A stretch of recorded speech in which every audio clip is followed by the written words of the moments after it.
తెలంగాణపై కేంద్ర ప్రభుత్వం వివక్ష చూపిస్తోందని సీఎం రేవంత్ రెడ్డి మండిపడ్డారు. మెట్రో విస్తరణను ఆ ముగ్గురే అడ్డుకుంటున్నారంటూ సంచలన ఆరోపణలు చేశారు. ఇంతకీ ఎవరా ముగ్గురు? రాష్ట్ర అభివృద్ధికి ఎందుకు మోకాలాడుతున్నారు?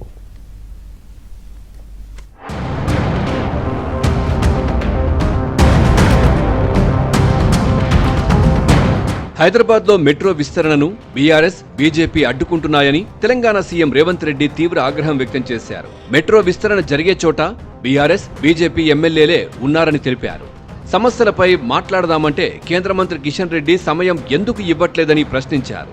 కిషన్ రెడ్డి బాధ్యత తీసుకుని మాట్లాడాలని సూచించారు. మెట్రో విస్తరణకు కిషన్ రెడ్డి నిధులు విడుదల చేయిస్తారా లేదా అని ప్రశ్నించారు. కిషన్ రెడ్డి వల్లే లోన్ బదిలీ కాకుండా మెట్రో విస్తరణ ఆగిందని ఆరోపించారు. మెట్రో విస్తరణకు కావాల్సిన 40,000 కోట్లను తామే భరిస్తామని, ఎన్ఓసీ ఇవ్వాలని కేంద్రాన్ని కోరామన్నారు. కేంద్ర ప్రభుత్వం భాగస్వామ్యం లేకుండా మెట్రోను తాము నిర్మిస్తామని కేంద్ర పెద్దలతో చెప్పామన్నారు. అయితే తనకు రాజకీయంగా నష్టం జరుగుతోందన్న భయంతో తన సహచర మంత్రి అశ్విని వైష్ణవ్తో కలిసి మెట్రోపై కిషన్ రెడ్డి కుట్ర పన్నారని సీఎం రేవంత్ ఆరోపించారు. రుణం ఇవ్వకపోతే కనీసం ఎన్ఓసీ అయినా ఇప్పించరా అని నిలదీశారు. నిధులు ఇప్పించి ఎన్ఓసీ ఇస్తే చాలువా కప్పి ఆయనను సన్మానిస్తామని తెలిపారు. కిషన్ రెడ్డిని కేసీఆర్ తిట్టినట్లు తాను తిట్టలేదని చెప్పుకొచ్చారు. కేసీఆర్ డైరెక్షన్లోనే కేంద్ర మంత్రి పనిచేస్తున్నారని ఆరోపించారు. కేసీఆర్కు లొంగిపోయి కిషన్ రెడ్డే అడ్డుపడుతున్నారని మండిపడ్డారు. ఆయన వెనుక కేటీఆర్ ఉన్నారని ఆరోపించారు. కేటీఆర్ కుట్రలకు కేంద్ర మంత్రి సహకరిస్తున్నారని ఆక్షేపించారు. కేటీఆర్ కుట్రలు చేస్తుంటే కిషన్ రెడ్డి అమలు చేస్తున్నారని ఎద్దేవా చేశారు. కిషన్ రెడ్డికి అంత తెలివి లేదని, కేటీఆర్ చెప్పిందే చేస్తున్నారని సీఎం రేవంత్ రెడ్డి విమర్శించారు.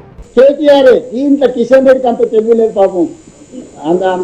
అంత శ్రమ కూడా చేసేంత ఇది ఉన్నాడు కాదు. కిషన్ రెడ్డి వెనకాల కేటీఆర్ ఉన్నాడు. కుట్రలన్నీ కుతంత్రాలన్నీ కేటీఆర్ తయారు చేసి చిత్తానికి ఆ చిత్తి ప్రకారం పనిచేస్తుంది. నా స్ట్రైట్ ఆరోపణ, ఈ కుట్ర కేటీఆర్ది. ఈ కుట్ర కిషన్ రెడ్డి గారు సహకరిస్తుండ్రు. వీళ్ళిద్దరు కలిసి నగరానికి మెట్రో, ఎందుకంటే కేటీఆర్ 10 ఏళ్ళు వాళ్ళ కేసీఆర్ ముఖ్యమంత్రి ఉండి ఏమి చేయలేకపోయారు. 9వ స్థానానికి దిగజారింది. ఇప్పుడు ఇది ప్రాఫిట్ మేకింగ్ బిజినెస్ చేస్తే వాళ్ళు ఆపి దాని అంచనాలు పెంచి ప్రజలకు చేసిన నష్టమంతా చర్చకు వస్తుంది. పార్లమెంట్ అప్పుడు బీఆర్ఎస్, బీజేపీకి అవ్వదానం చేసి 8 మంది ఎంపీలను గెలిపి ఎట్ట గెలిపించారో తెలుసు కదా. దానికి గుర్దక్షిణ చెల్లించుకుంటున్నట్టుగా అనిపిస్తుంది. మెట్రోలో ప్రయాణించాలని ప్రధానమంత్రి నరేంద్ర మోదీ సూచిస్తున్నారని సీఎం రేవంత్ గుర్తు చేశారు. ప్రధాని సూచనలను తాము అమలు చేయాలని చూస్తుంటే ఆయన ఎందుకు అడ్డుకుంటున్నారని ప్రశ్నల వర్షం కురిపించారు. మెట్రో ఫేజ్ 1ను కేంద్రం స్వాధీనం చేసుకోవాలని సూచించారు. ఫేజ్ 2 నిర్మించుకోవాలన్నదే తమ ప్రభుత్వ లక్ష్యమని స్పష్టం చేశారు. అహ్మదాబాద్ మెట్రోకు అనుమతులు, నిధులు వచ్చాయని, విశాఖ మెట్రో నిర్మాణానికి కూడా అనుమతి ఇచ్చారని, హైదరాబాద్కు మాత్రం అనుమతులు, నిధులు ఎందుకు రావట్లేదని నిలదీశారు. తెలంగాణపై కేంద్రానికి ఎంత వివక్ష ఉందో ఈ విషయంలో అర్థమవుతోందని సీఎం రేవంత్ రెడ్డి అన్నారు. సో ఇప్పుడు కిషన్ రెడ్డి నేను అడుగుతున్నా, లోను ఐఆర్ఎఫ్సి ఆపడానికి కారణం ఏందో మీరు చెప్పండి. ఆ లోనును విడుదల చేయించడానికి మీరు మాట్లాడతారా, మాట్లాడారా? మీరు బాధ్యత తీసుకుంటారా, తీసుకోరా? 2వ విడతకు భారత ప్రభుత్వం 50% భాగస్వామిగా నిర్మాణానికి ముందుకు వస్తుందా, లేకపోతే ఆ 2వ విడత కూడా మేమే మా డబ్బులతో కట్టుకోవడానికి మీరు ఎన్ఓసి ఇస్తారా? దీనికి సమాధానం చెప్పండి కిషన్ రెడ్డి గారు.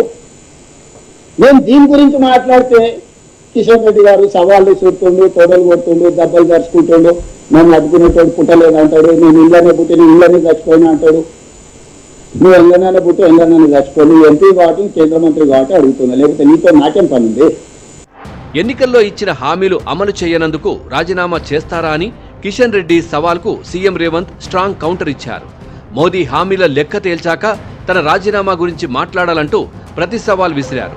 ప్రధానమంత్రి నరేంద్ర మోదీ ఎన్నికల సమయంలో ఇచ్చిన హామీలపై ముందుగా సమాధానం చెప్పాలని ప్రశ్నించారు. దేశ ప్రజలకు ప్రతి ఏడాది 2 కోట్ల ఉద్యోగాలు కల్పిస్తామని, విదేశాల్లోని నల్లధనాన్ని తీసుకువచ్చి ప్రతి భారతీయుడి బ్యాంకు ఖాతాలో 15 లక్షలు జమ చేస్తామని మోదీ హామీ ఇచ్చారని గుర్తు చేశారు. ఈ హామీలు ఎంతవరకు అమలయ్యాయో దేశ ప్రజలకు స్పష్టత ఇవ్వాలని సీఎం రేవంత్ రెడ్డి డిమాండ్ చేశారు. తన ప్రభుత్వంపై విమర్శలు చేస్తున్న కిషన్ రెడ్డి ముందుగా వీటికి సమాధానాన్ని చెప్పాలని నిలదీశారు. ఎన్నికల హామీలు అమలు కాలేదనే కారణంతో ప్రధాని మోదీ తన పదవికి రాజీనామా చేయడానికి సిద్ధపడితే తాను కూడా క్యాబినెట్ రద్దు చేసేందుకు సిద్ధంగా ఉన్నానని సీఎం స్పష్టం చేశారు. Three election manifestos are there, 2014, 2019, 2024.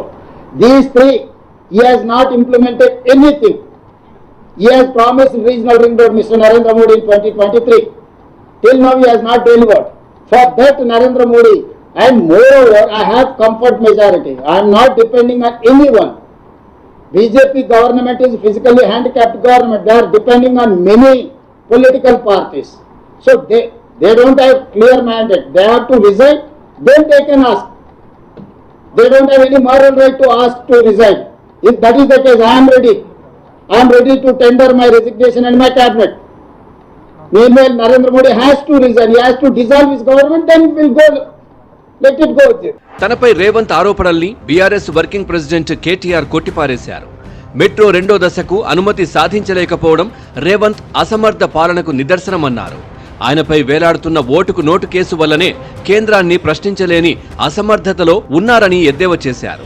Telangana ప్రయోజనాల కోసం ప్రధానిని ప్రశ్నించలేక ప్రతిపక్షంపై నిందలు వేసే నీచ ప్రయత్నం చేస్తున్నారని మండిపడ్డారు. కేవలం రేవంత్ స్వార్థ ప్రయోజనాల కోసం ఉనికిలో లేని ఊహా నగరానికి మెట్రో రెండో దశను ప్రతిపాదించారని విమర్శలు కురిపించారు. మరోవైపు సీఎం రేవంత్ పదవి పోతోందన్న భయంతో ఏవేవో మాట్లాడుతున్నారని బీజేపీ తెలంగాణ చీఫ్ రామచంద్రరావు ఎద్దేవా చేశారు. ప్రజలకు ఇచ్చిన హామీల గురించి మాట్లాడకుండా సీఎం రాజకీయ విమర్శలతోనే కాలం గడుపుతున్నారని విమర్శించారు. 13 లక్షల కోట్లు ఇచ్చిన తర్వాత కూడా ఇటువంటి మాటలు మాట్లాడేటువంటి ముఖ్యమంత్రి గారు ప్రజలకు ఏం సంకేతం ఇస్తున్నారు?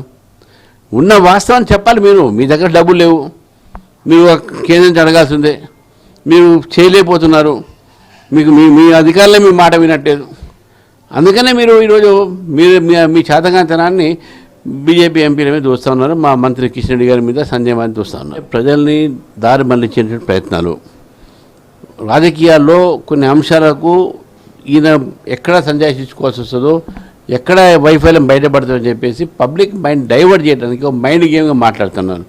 మొత్తానికి మెట్రో ఫేజ్ 2ను ఆ ముగ్గురే అడ్డుకుంటున్నారనే సీఎం రేవంత్ వ్యాఖ్యలు, వాటికి బీజేపీ కౌంటర్లు తెలంగాణ రాజకీయాల్లో వేడి పెంచాయి.